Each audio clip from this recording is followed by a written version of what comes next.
All right, thanks for joining us today, and those who will be watching recording.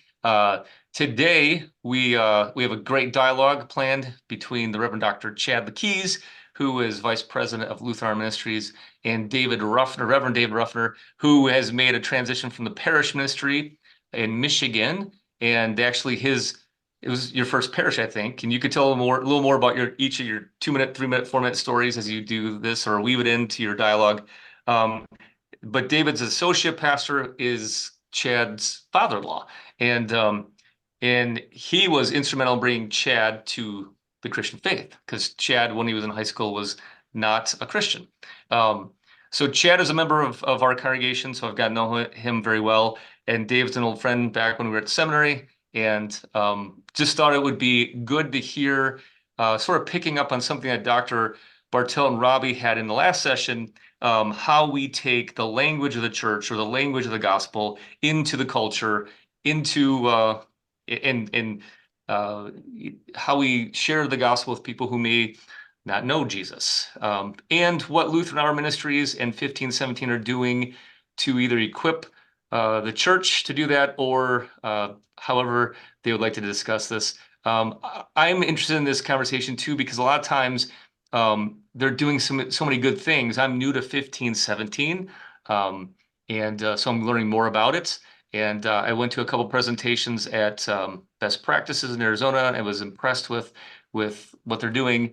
And I had run into Dave out there, and been very impressed with Chad's presentations for Lutheran Hour. He's got some great presentations on having spiritual dialogues and conversations with people who we as everyday Sunday Christians might struggle with in bringing the gospel to. So I'm going to stop talking there, hand over to Chad. And David, thank you for leading our discussion today. Thanks, Mark, for having us. David and I, we decided we're going to just try to say clearly how we got to know each other, like how everything started. It's been, gosh, close to 20 years or so that we've known each other with contact on and off. But yeah, I'll let David start, clarify a little bit of what Mark said, and can maybe say how he got to 1517 from where he started in pastoral ministry. Yeah, so many things to say. I'll actually say I first ran into Chad about 16 months ago at Best Practices 2023. And first thing he said is, "How is your wife?" My wife was going through breast cancer at the time, is doing fantastically well right now. That touched me, the level of care. And then as I got the chance to ask him about his life, his family, Bethany, his wife, his daughter, I also began hearing about his church and how much he loved his church and loved his pastor, and that ended up being Mark Hayner. And that's awesome. So there's at least Chad Lekeys out there talking really well of his pastor, but I doubt it stops there. I'm looking around the Hollywood squares here and just want you all to be encouraged as well there. Yeah, so in 2004, I was called out of St. Louis Seminary to Holy Cross Lutheran Church Flushing as an associate. The senior pastor there, Cliff Bira, the DCE there, Cliff's wife, Carolyn. They have 2 daughters who I know, now well, at least over the years again.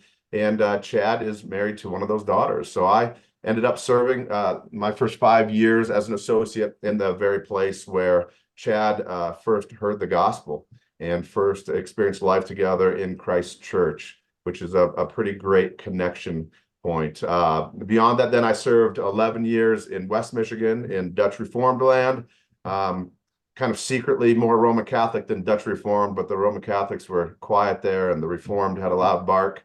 But arrived there in 2009 and stayed there through 2020, when in the midst of COVID, well, I was invited into this job. I'll get there a little bit later, but then in June of 2020, COVID was going to be over by July or the 1st of August. We accepted the position and moved cross country in a great time of transition for my family, as well as things being difficult for most of us and most of the nation, most of the world. So that's a little bit of me. Married to my wife, Megan. We have 4 children. We have a sophomore at Concordia Irvine, a senior boy, a freshman boy, and then finally our daughter in 8th grade. And having done a cursory introduction of myself, I'll now let Chad do the same, and I think he's going to launch into Lutheran Hour Ministries for a while, and I will come back to you later. Yeah, hey everybody. I'm Chad. I started out, as you know, from kind of the Zoom invite as a non-believer, and that's how I came into Lutheran Church. But the story goes back a little earlier than that. I was born to a nominally Catholic family. Nothing really going on in terms of practices at home, no regular church attendance or anything like that. I was catechized in the Catholic Church and confirmed, went through reconciliation, First Communion, those first three sacraments for everyone.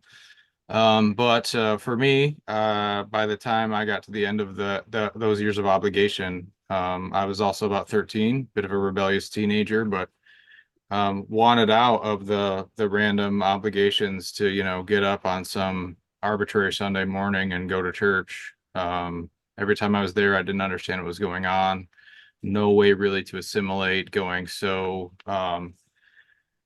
rarely. And I just looked for the first ticket out in a way that I thought that I could justify to my parents. So freshman biology class, you learn the theory of evolution, and I thought that made an awful lot of sense about the world.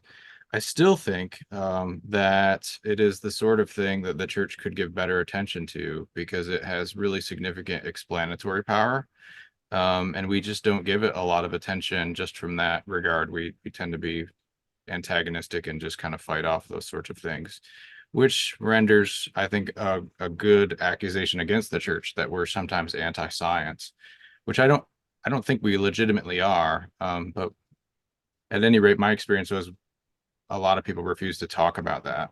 And I just think we should. There are good things that we can talk about and engage with people on those questions. But anyhow, parallel story all along the way. Since I was a little kid, I played drums. My dad had a little kiddie drum set in the basement. And from the time I could sit in a chair, I was making up beats, and I can still remember the one that I started out making up. And as soon as I could get into organized music in my schooling, I did that. And by the time I was in high school, I was busier than any athlete in terms of all of the arts, the opportunities that I had to participate in. I was in everything, plus extracurriculars outside of school, plus a number of my own garage bands over the years. And the last one that I was in, we did a Blues Brothers cover band, about 10 of us guys. Some of you may know Matt Popovitz. He was one of the lead singers in that band. So him and I come from the same congregation. You can tell him that I told you about this. Anyhow, I won't say any more about that, but it was in his garage where we were rehearsing that his mom, the local Lutheran Church praise band leader, heard me play as a drummer. They did not have a drummer in the praise band at that congregation. They thought I could hack it well enough to invite me to play. And I said, well, wait a second, you know I'm an atheist, right? And they said, we know. Um, I said, well, um, I'll take it if you pay me. So it turned into a gig, and they welcomed me, and my conversion really kind of came out of that experience. So just in short, sitting in church every Sunday for solid 6 months, the word of God does its powerful thing, even when you don't notice that it's happening. So I was hearing the gospel on the regular, with a group of people who were praying for me that I didn't know about, many of whom probably I'll never meet this side of being called home or Jesus's return. Um, but also for me, I wanted God to, speak audibly or, give me some reason to kind of pay attention and take this seriously. And the ways that he did that weren't speaking audibly or, writing it on the wall. It was more experiential. And the two things I experienced were what I would consider the most genuine sort of Christian hospitality from all the people at that congregation, especially the musicians who welcomed me in and just showed me how much they wanted me to be there and appreciated my presence and my contribution. And they really helped me up my game as a musician, which was something I really wanted. But then also while I was playing there, despite all the different kinds of music and experiences I had previous, when I played drums in church, I felt like I played better and I had more fun than any other place.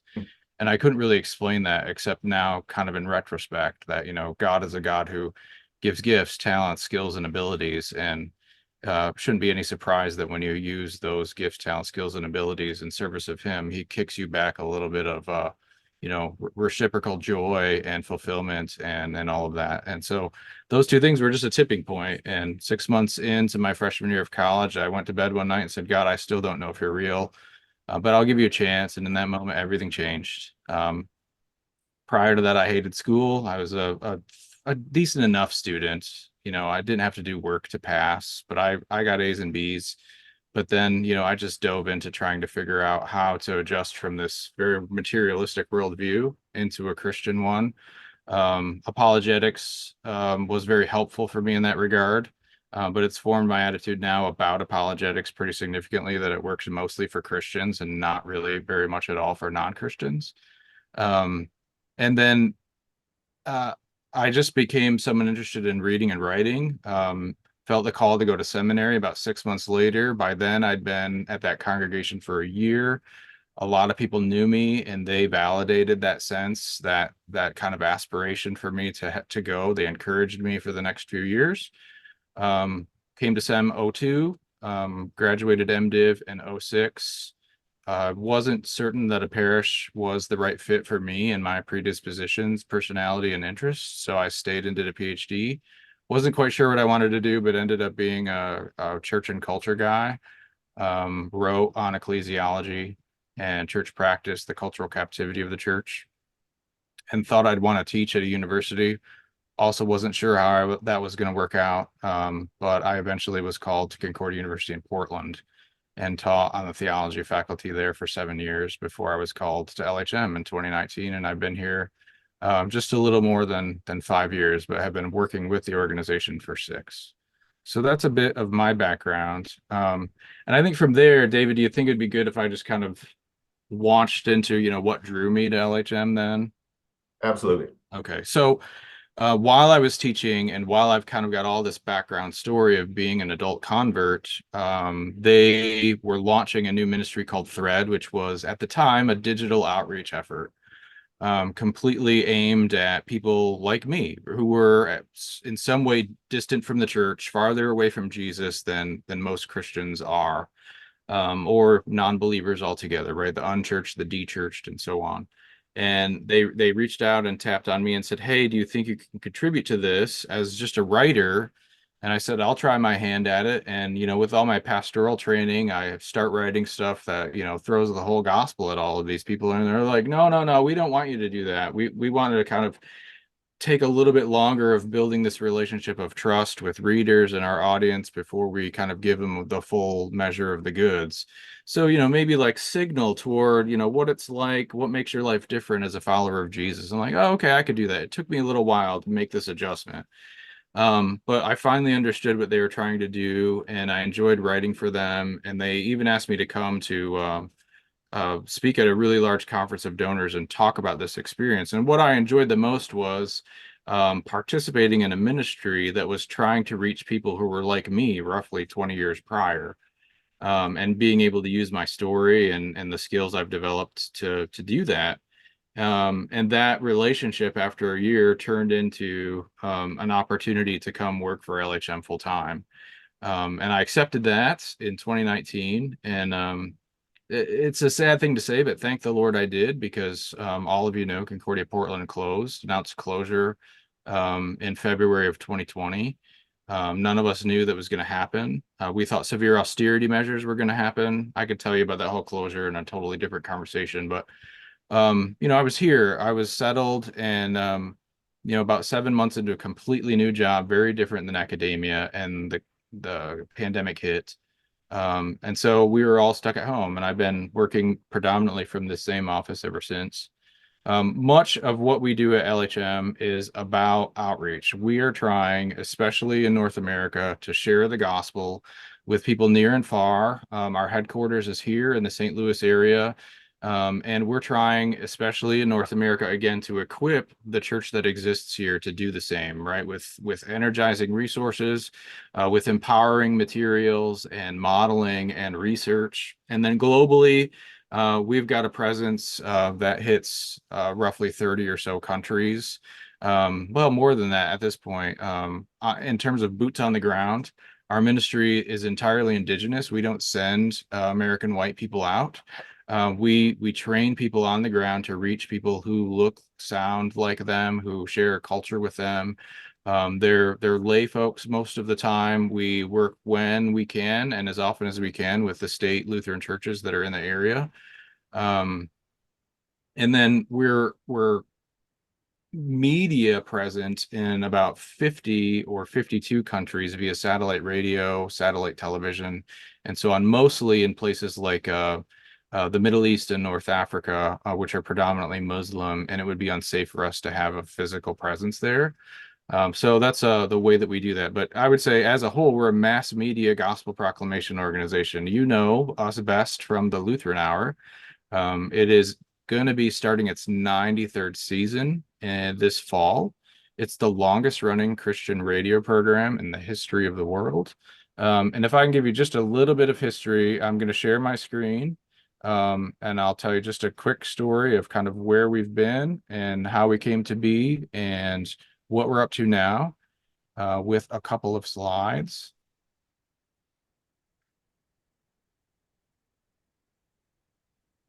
You all can see that, yes? Okay, we started in 1917, so we're more than 100 years old. The way that the Lutheran Laymen's League began, they came together at basically a convention of the church. It was about 12 guys in order to settle about $100,000 debt for the church body. Within a couple of years after successfully settling that, those same men came together to put together an endowment that started at about $2.7 million. That eventually became what we know as the Concordia Plan's pension that all of us will benefit significantly from upon retirement. Hopefully Andy can, nod his head and say all is going well in that regard. I'm looking at my screen right now, so I can't see if he's, frowning or smiling. But I mean, this set of slides that I wanted to let you see is just a number of the highlights. Many of you probably know some of these Lutheran Hour speakers. We started that radio show in 1930 with Walter A. Meyer. In 1941, we started a Spanish version of the Lutheran Hour that ran for more than 30 years. Let me see if I can get a little further. There's Dale Meyer up there, 1989. Many of us know him and have run into him. Ken Klaus, who passed away just a little more than a year ago. Greg Seltz, and then many of you know Michael Ziegler, the current speaker of the Lutheran Hour. A number of other milestones in between there.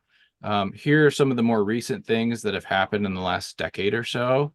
We've opened a number of other ministry centers, including Mongolia, Laos, Malaysia, Puerto Rico.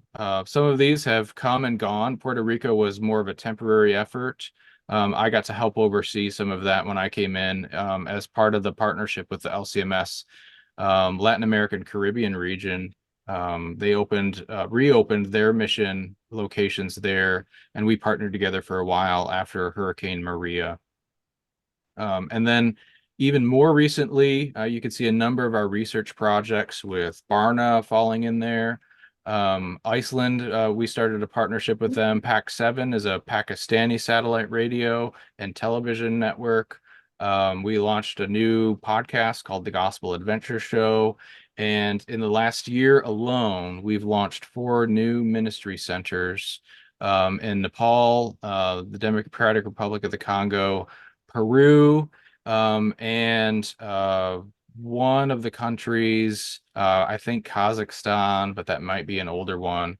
But at any rate, we're on the move, and there's going to be, by the end of this calendar year or this fiscal year, I can't recall, the opening of 4 new centers. So within 3 years, starting last year, we're going to be on the ground, boots on the ground in 12 new places.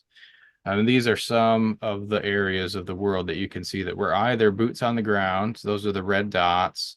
Those are either partners. So Canada, Australia, the United Kingdom, for example, they're partners with us. Brazil is a partner with us. All of them are operating self-sufficiently. And then a number of places that we subsidize. And then a number of places, the green countries without the red dots are the places where we're broadcasting in with mass media via radio or satellite television or something similar. whenever I'm able to talk about LHM and share those details, the reaction that we usually get is, this is the best kept secret in the LCMS. Why did we not know about this? Well, I don't know why you didn't know about it. I think we're trying to do as good of a job as we can at building awareness, but that's one of the things I wanted to do here. And all right, I've dominated way too much of the time. I'm going to hand it over to David with the same question. David, what brought you to 1517? What made you interested in wanting to take on that work? Yeah, well, first of all, I will share with this group that Chad and I have talked specifically about our conversation with you in past weeks, and I was one of those people wowed by this very presentation, what he just shared with you. Simply didn't know. So it's awesome. Yeah, in February of 2020, Scott Keith, the executive director of 1517, asked me to come aboard. Having said that, I'll park that there and go backwards in time.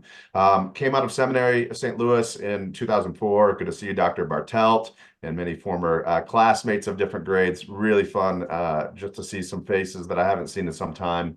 And immediately missed being with fellow brothers as much as we were blessed to in those 3 and 4 years, right? Immediately missed being at the feet of good teachers, right?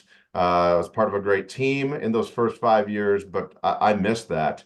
I have always been on the hunt for brothers in the faith, older brothers in the faith, maybe even fathers in the faith for various reasons. And a blessing that came my way in those early mid 2000s was I bumped into a little radio program that had been on for many years at that point, but I was not aware of it until then. And that was called the White Horse Inn. It is still going today. Some of the original cast of characters on the White Horse Inn are now retiring and stepping back, and new people are coming forward. I'm very pleased to share with you that we've got a great Lutheran pastor, probably many of you know, Reverend Bob Hiller out of Escondido, California, who's now one of the regular hosts on that radio program. At the time, though, it was several a Reformed gentleman, Reformed Baptist, but also a Lutheran who I knew nothing about to that point, and that was Dr. Rod Rosenblatt, who died recently. Many of you will know that. Hope I'm not surprising anybody, but he died 2 months ago. He was there. He's a Lutheran. He's got a very distinct voice, and he was saying things that I had not heard said before. His confidence in the gospel, and some language which certainly we've all celebrated and shared with others, the for you-ness of the gospel. As many of us say, even KFUO radio, I've seen recently, has that as a tagline and is leaning in on that. The gospel doesn't hover above us. It's not sort of just out there, but it's for you. Or I could say this, it's for sinners. And yeah, you all qualify, as do your neighbors around your house and your church. So Dr. Rosenblatt became a voice in 2010. I heard that there would be a live recording of that radio program in Chicago at a Gospel Coalition conference, which was just like 3 hours from me. I had family in Chicago, and I thought I'll go check that out and see if I can meet Dr. Rosenblatt. I reached out to him by email. He set up a phone conversation, and maybe some of you had the chance to meet him. He's kind of a very gracious person, but also could be grumpy. The first thing he said to me when we did talk on the phone prior to the meeting in person was, "Pastor, before we go any further, where in the world did you get a hold of my email?" He was almost terse about it, that he'd been found out, but had probably like a 3-hour breakfast with him in Chicago. And that he was continued to be a very gracious presence in my life for years to come. I heard then several years later that a small organization had been formed, it being New Reformation Publications. That is actually the full legal name of 1517, is New Reformation Publications. 1517 is a legal DBA, doing business as. But at the time, what had happened, it had been happening for many years, informally and more formally, was that in Southern California, in and around Concordia University, Irvine, professors had been spending great amount of time with local pastors, but also local lay people. And so what would that look like? That looked like evening back porch hospitality, food and the like coming together. coming together for general fellowship, but oftentimes coming together maybe sort of like this around a theme, a presenter, somebody presenting. It's wonderful to hear about to this day. I was just at one of these, a gathering last night here in Southern California that is all these years later an offshoot of it, and it's a gracious time. Mark Jasa, who's with us now, was there also, as was Eric Sorensen. So these gatherings they started New Reformation Publications. The whole goal of it was to bring, have a publishing house that could bring back into print some Lutheran gems that were well out of print and yet available. All these years later, New Reformation Publications, our publishing arm still exists, over, I think, 130 or 140 unique titles now, and we can talk about that later. But in that time also, with that cross of pastors, lay people, professors, all around the gospel, wanting to really dig deeply into theology in a wonderful setting that, God bless, every Sunday morning adult Bible study hour, but was also beyond that. And different people were being folded in. All that was happening. Suddenly, some of these very people were being asked to go speak at other churches. Would you come our way?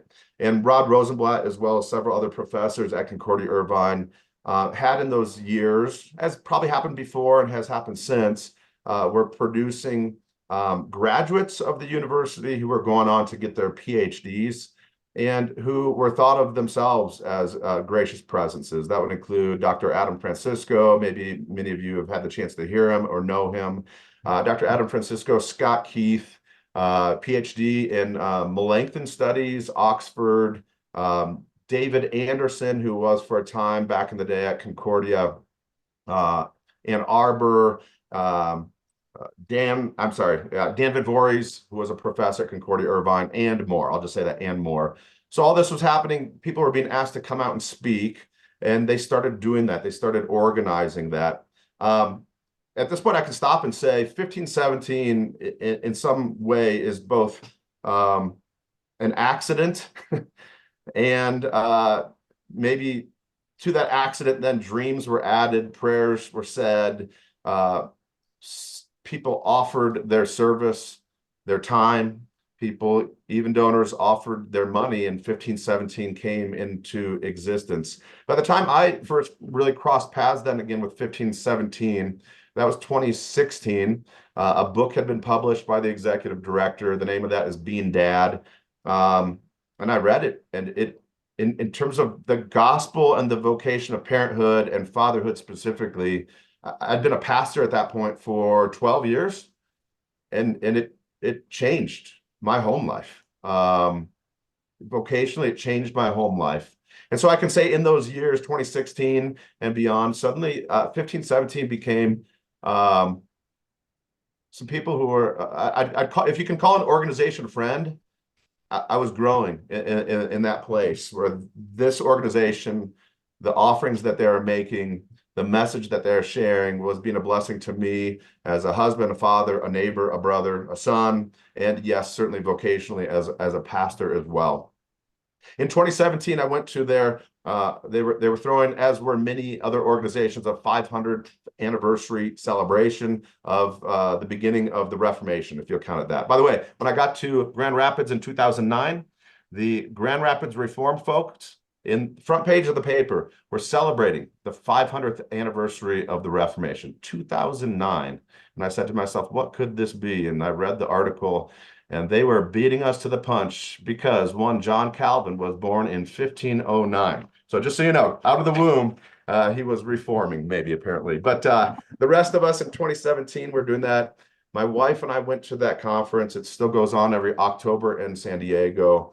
And gentlemen, it was about the best gathering we had ever been to. Here we are, pastor's wife. Our calling is to serve many with the gospel. We were in the Michigan district all those years, absolutely great district, great pastors gatherings.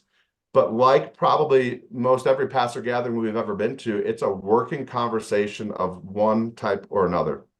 Working on pastoral care, ecclesiology, culture, the church more broadly, and certainly other conversations as well. Great conversations, working conversations. We ended up at this gathering, 1517's Here We Still Stand conference. and it wasn't a working conversation for the first time. We sat and received in a way that touched us and moved us very deeply. So my familiarity with the organization, my thankfulness for it was growing in those years. And then Scott Keith says in February of 2020, David, I want you to consider coming to be our head fundraiser. And I said to Scott Keith, I thought we were friends. Why would you ask me to do that? And he said, well, you believe in our mission and you love talking with people and you love the gospel. And I said, when you frame it like that, I'll consider it. And here I am. I consider myself blessed to be a part of the organization. It was a challenge at the same time. I'll say this to all of you, it was a challenge. 1517, as possibly most of you know, but maybe not all do know, 1517 is not an RSO of the Lutheran Church Missouri Synod. And so my status is inactive in the Lutheran Church Missouri Synod, something that needs re-upped every 2 to 3 years and has, to my understanding, at least a 10-year window. And now I'm 4 years into that. That said, we're here in Big Bear, California, 7,000 feet, 2 hours east of LA, 90 minutes from Joshua Tree, if you know the area. And I serve at our church, which is vacant of a pastor. I preach 1 to 2 Sundays a month. I do pulpit supply elsewhere, very much still active in the Lutheran Church Missouri Synod. And yet this organization I serve is not. So what drew me to it? Hopefully in some of my sharing, I've shared some of that with you. I'd say this, what drew me to it was the gospel for me and my family. Truly receiving the gospel very regularly insofar as I tuned into it.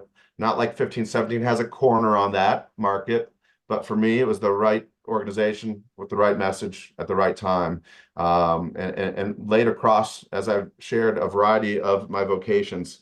And this, because this will come up again, the insistence from this organization that the gospel is both that which brings us into the church and keeps us in the church. Nothing new there, and yet stop and think about that. Consider it again.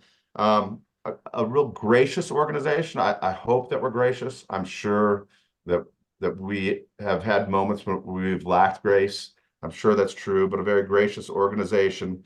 And law gospel proclamation preaching that truly comforts. The stated mission of 1517, and I apologize it's taken me so long to get here, is to declare and defend the good news that we are forgiven and free on account of the death and resurrection of Christ alone. So to that end, we're somewhat of a one-hit wonder, even as we still celebrate the full counsel of God in Christ Jesus our Lord. I was thinking about this as pertains to a conversation with Mark Hayner yesterday, but also this time now. If you would ask me and possibly ask us as an organization, thinking of Luther's small catechism, of all the catechism, what would you be most excited to share with your neighbor? And what would you be most excited to share with your parishioner? For me, it's a pretty clear answer. I want to run to the explanation for the second article of the Creed. And then if I could sneak in something right behind it, it would be the third article. And then if I could keep sneaking, we'd pretty gladly and quickly go to baptism, confession, absolution, and the Lord's Supper. And certainly by this time, if we're talking, we're going to get down the line and eventually we're going to talk about the table of duties, right? Us with our many, many neighbors, we're going to do all that. However, it's that first insistence, the second article of the Creed, that is life for us and for the world. We as an organization are going to kind of run there every time. Having done all of that, we're going to certainly take up the Decalogue as well. I can think of Professor Aaron's class and talking about Luther's ordering of the catechism. I've got no beef with it whatsoever. I just know where I'd run to in talking with others, right? And eventually we take up this full counsel of God in Christ Jesus. But that mission is for us, declare and defend the good news of Christ alone. All that's going on. What else does, I said 1517 is an accident at this point. We are largely, and this is part of what makes me very much admire Lutheran Hour Ministries, we're largely a ministry to the English-speaking world at this moment. That's not our aim. That's not an insistence. It's just a description of who we are at the present. We have been breaking out with some Spanish offerings as well, but we're also a 12-year-old organization. And the reality is we're largely a ministry to the English-speaking world. We have a variety of things. All of it, as I shared with you, are accidents of sorts. We still have that speakers network that's very active. We have conferences, 2 main ones each year, which I've described. But other things that have come along, we're very opportunistic as an organization. Or, how was Luther described? He was described, I think, as an occasional theologian, not to say he only did theology occasionally, but that he was happy to rise to the occasion when it was put before him pastorally. So many of our other offerings kind of fit with that. We have free online academies or courses that can be used by individuals, home groups, Bible studies at church, and the like. We've got those daily articles. We all, not too long ago, we were very excited to call them blog posts. Now we just call them articles. We've been really blessed to have what is now a robust podcast network with nearly 7 million downloads a year. And Apple is getting better on that technology, by the way. And they'll start sharing with us all, not just raw downloads, but listens. So that'll be a better metric for all those people out there trying to proclaim and use that vehicle and measure it. We also have had a group, 2 to be precise, LCMS pastors here in Southern California come to the board some years ago and say, we think in the church at large, there's not enough attention being given to and offerings and helps to pastors in terms of preaching, that great task, that weekly task. And so what was launched out of that is a little project called The Craft of Preaching, with both weekly helps, seasonal helps, broader conversations about preaching. And at the end of the day, we're also then find ourselves to be a digital media company largely, which is a real blessing. We can be many, many places. The hindrance to being many, many places and not actually being in those places is just that. The blessings to be able to do that. The drawback is to not actually physically be with people many days of the week. Yeah, so that's both why I was excited to be a part of the organization and part of being a part of the organization. I'll say this, the non-RSO thing. Some of our DNA does, in fact, still come from Dr. Rod Rosenblatt. He wasn't a St. Louis guy. He wasn't a Fort Wayne guy. Maybe he was an anomaly of sorts. He was very passionate about Lutheran theology and what we had to offer, and yet truly was a gracious presence. I was talking to a woman just 3 weeks ago, a donor, and I said, Dorothy, how is it that you got to know our organization and support us? And she said it was Dr. Rod Rosenblatt. He filled in for my pastor in Sunday school one Sunday morning. And I said, well, who is your pastor? And she said, well, I don't know if you'd know him because you're a Lutheran and I'm not, but his name was Walter Martin. And I don't know if you know Walter Martin and the Kingdom of the Colts, an evangelical theologian, but this is just one story of many where Rod Rosenblatt here in Southern California had the knack to be invited into non-Lutheran settings and to absolutely be himself and absolutely share the gospel. Again, think second article of the creed. And then other conversations would inevitably follow, right? You're Lutherans. Now, what is it you think about baptism? What is it you think about the Lord's Supper? But so a ministry to the English-speaking world. I wish I could tell you we were equally to those outside the church who we would pray to God would come inside the church as well as inside the church. Probably the reality is that we serve more Christian people, hopefully are a help to pastors and church workers, but give voice to the gospel in the ears and eyes and hearts of God's people throughout the week as well. But yet, going back to something I said earlier, it is our conviction, as I'm sure we share with you, that it is the same gospel that both brings us into the church and keeps us into the church. So as much as we share this gospel with people in the church, it does go beyond us. It goes beyond Lutheran circles, the number of Baptists who are saying, tell me more about Lutheran theology, or the number of Baptists that we happen to know who are becoming Lutheran pastors right? Or are staying where they're at and yet are the Lutheran Baptist pastor. You might not be comfortable with that, but right where they're at, and they're known for that. That's both humbling and exciting. But then indeed the same gospel can't be confined in Christ Church and is making its way elsewhere and is gathering others. So that's probably my presentation on 1517 largely. I'm going to kick it back to Chad at this point as our time is now beginning to come to an end here. Yeah, I'm just going to follow up with, speaking about audience in the same way that David did. As I signaled earlier on, we've got a global presence and it's growing. We restructured last year to kind of double down on that. So our overall mission is bring Christ to the nations and the nations to the church, and that's not going to change. But we used to think of ourselves as a North American or a United States ministry organization that does ministry globally. And we've begun to re-narrate that as we're a global ministry organization that also does ministry in the United States. And our long-term goal is to build something like a headquarters in the various regions of the world where we've been working for a very, very long time now. And we're on track to do that. Part of the momentum of that is the 12 new ministry centers we hope to open by the end of next fiscal year. So I think that would be by May of 2026.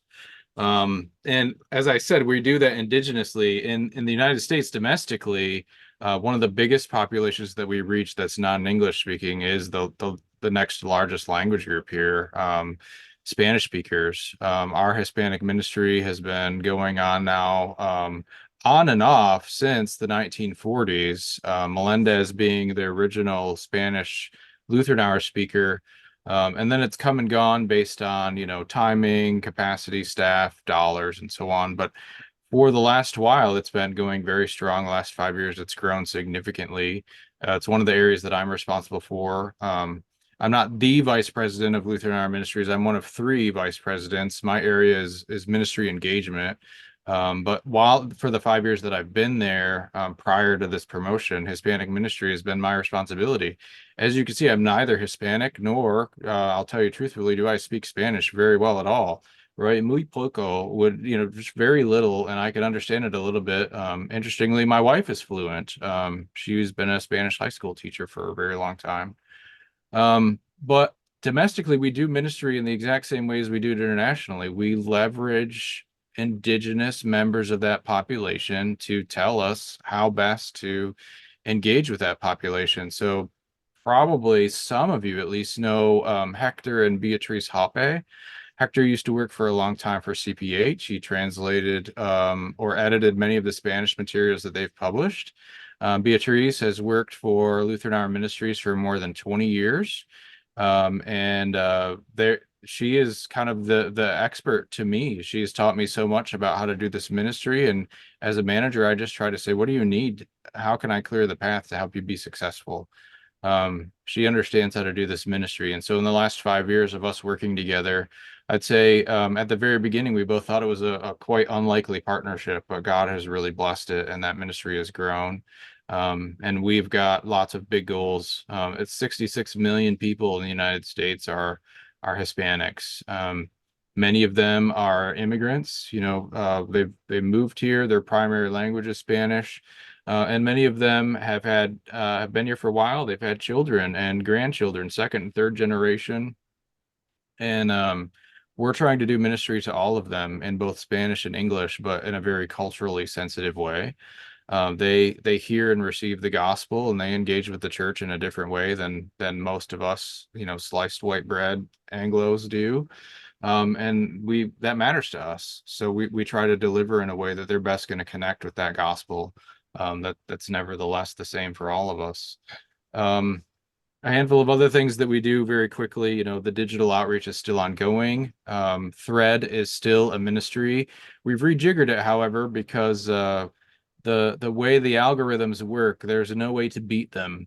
And when we were trying to do Thread originally, it was, reach people sort of outside of the usual audience that you would imagine LHM has, right? Non-believers and so on.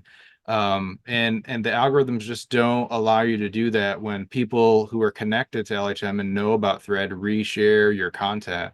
The algorithms figure out, oh, it's a bunch of Christians sharing this content, so it ends up just hitting Christians over and over and over again. And we're like, okay, we're going to rejigger. That's one of the things that COVID allowed us to do, is step back. While I still wrote a bunch for that platform during COVID, we were at the same time rethinking the strategy. And now all of it is entirely aimed at equipping Christians to really have a digital presence for the gospel. So if you follow Thread, you can just go to Facebook or Instagram, and you can follow Thread, THRED. You can find it there and just see what we're up to. Encourage your people to join in. It's the sort of thing that for us, we're trying to reach a bit of a younger audience with Thread. Our constituency ranges from, the mid 70s. Some of our longest term, most dear fans. Many of our greatest donors are in the upper echelons of various age groups, but we're trying to hit younger people, because our ultimate goal is, at least in the United States, not just to equip people to share the gospel, but for those who hear, to connect them to your churches and churches like yours in the United States. And we've got all kinds of metrics and mechanisms for making that happen. And the best way probably that works for us is LHM is also not an RSO of the Missouri Synod. And in fact, we're so much more than that. Like the LWML, we're baked into the constitution of our church body. We're a full auxiliary, and it's just the two of us who function in that way. And so as a result, we've got a close relationship with the LCMS, all the other major institutions, the seminaries, the universities, LCEF, CPH, many of the RSOs, many of our schools and early childhood centers, and of course congregations and districts. And so we're out there. You'll see us around at your conferences and your gatherings, and we're open for invitations for just about anything. Our speaker, Michael Ziegler. If you don't, just give one or two episodes of the most recent Lutheran Hour a listen. You'll hear just the kind of way that he delivers the gospel through stories. But I mean, ultimately, we're all about a certain kind of winsomeness in our time. The church needs to work on rebuilding the trust deficit that we're in, and we just want to help people gain a hearing for the gospel through building relationships of trust and using those relationships of trust to introduce people to Jesus. And so, like what David has received from 1517, I think we can offer the same to all of you. We'd love to have Michael, out speaking at your congregations, speaking in your district conferences, and not selling anything to you that we do. We've got a ton of resources we'd love for you to use, but we just want to be engaged with you for the sake of the gospel, so that it can feed you and so that you can feed your people, and that they can be equipped, empowered, and energized to just share that gospel, and the influence of Jesus in their life rubs off just a little bit more on the people around them, and the kingdom grows where you are. I think, David, we're going to end it with this because we're getting to the last bit of our time. We just wanted to practice a little bit of mutual thankfulness for the difference of our organizations. And one of the things that I noticed, David, is you are dyed in the wool Lutheran. Your grandpa used to be the Michigan district president. You come from a family of Lutherans. You're about as Lutheran as they can get in a very Pauline sort of way. And yet at the same time, you work for an organization that isn't directly connected to the Lutheran Church. You've set aside the vocation of being a full-time pastor in that way to serve a much larger audience. And I want to say that's something that I appreciate. I've appreciated it a ton when as in more of my primary academic years, I'd go to conferences and I'd present at conferences in Canada, in the United States, and in Europe, and I got to bump up against and sort of rub theological elbows and sharpen one another, people from all kinds of different church bodies. And I just learned a ton from them. My eyes were opened. I was outside of our Lutheran bubble. And that was exceedingly helpful to me. And I'm exceedingly grateful for those experiences. And David, you're just doing that. Your organization is a part of that. And you're directly influencing them with the part of I'd say magisterial Protestant theology that's most important to us and many of those other groups that you touch, and even more influencing some of them who've maybe we would say wandered away from that heritage, and you're re-intriguing them with just the message of grace that we have to offer. And then I, on the other hand, am the newbie. I'm the outsider from Lutheranism. You know, I've only been in here, 25 years or so. I still often feel like an outsider because I don't know everybody that everybody else knows. I don't have, 6 generations of family members who were part of this church body. I've gotten to experience the small worldness of it over this quarter century, but here I am working for one of the longest standing institutions. And it's just an interesting contrast.